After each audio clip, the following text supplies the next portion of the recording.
Subscribe करें हमारे YouTube channel को और बेल आइकन को प्रेस करें हमारे लेटेस्ट वीडियोस को देखने के लिए।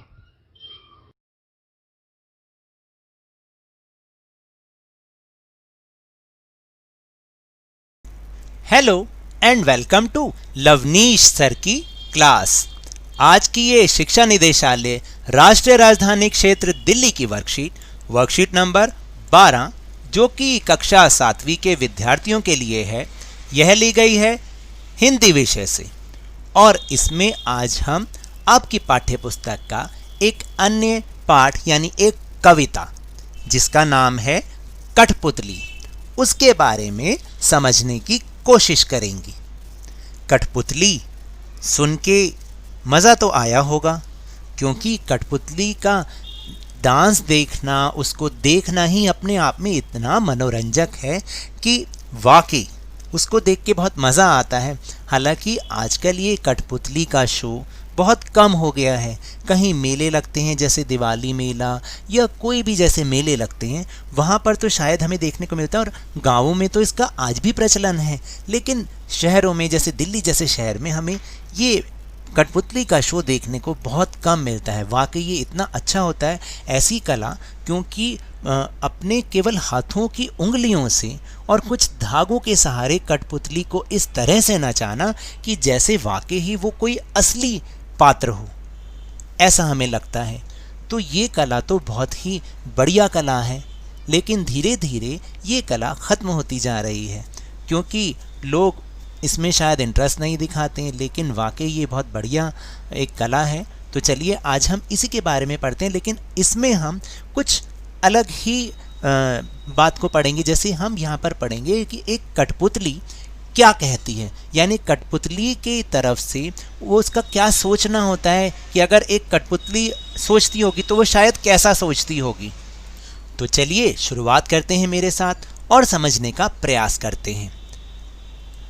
कठपुतली गुस्से से उबली, बोली, ये धागे क्यों हैं मेरे पीछे आगे?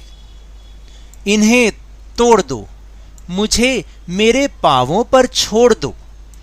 तो देखा है, तो ये कुछ 3-4 लाइनें 5 लाइनें, लेकिन इस लाइनों में, इन पंक्तियों में वाकई ही कठपुतली के मन के भाव छिपे हुए हैं, जिसको हम अभी आगे समझेंगे भी। लेकिन इससे हमें यही समझ में आता है कि हम जो उसमें एक व्यक्ति होता है वो कठपुतली को अपने इशारों पर नचाता रहता है, जैसे वो नचाना चाहता है वो वैसे ही नाचती है। तो इसलिए कठपुतली गुस्सा हो गई है और बोलती है, क्यों ये धागे मेरे ऊपर तुमने आगे पीछे लगा रखे हैं? इन्हें तोड़ दो और मुझे अपने आप अपने मन से जीने दो, मुझे अपने पाँवों पर खुद तो चलने दो। तो चलिए अब हम आगे इसका मतलब समझते हैं। प्यारे बच्चों, यह कविता श्री भगवती प्रसाद मिश्र जी द्वारा रचित है।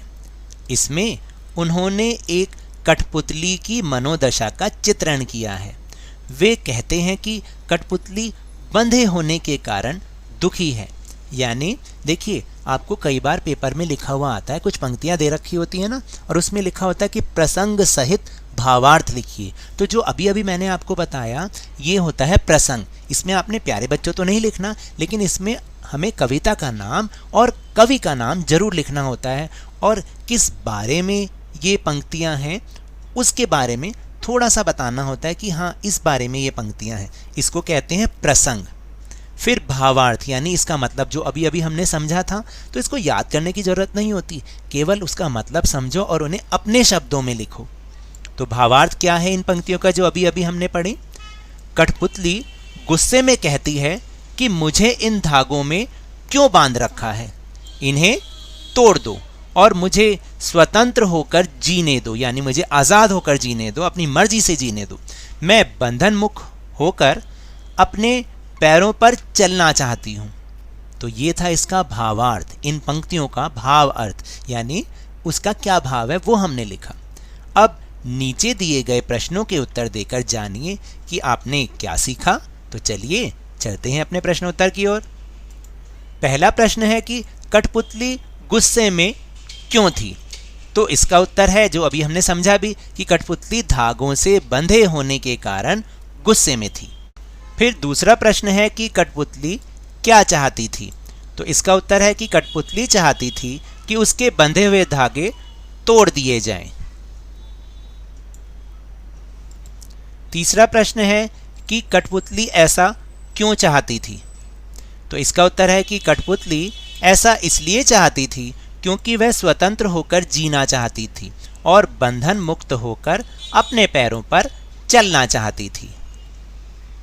और अंतिम प्रश्न यानी प्रश्न नंबर 4 है कि कठपुतली बनाने के लिए किन किन चीज़ों की आवश्यकता होगी, सूची बनाइए।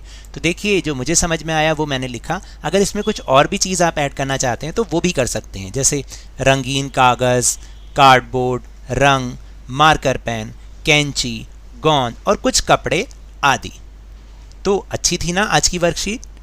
तो मेरे इस तरह समझाने से अगर आपको थोड़ा सा भी समझ में आया हो तो इस चैनल को ज़्यादा से ज़्यादा सब्सक्राइब कीजिए, लाइक कीजिए और बहुत ज़्यादा शेयर भी कीजिए। और हाँ, मेरे साथ इसी तरह आसानी से वर्कशीट को समझते रहिए, लेकिन ध्यान और मन लगाकर पूरी मेहनत और लगन के साथ पढ़ते रहिए।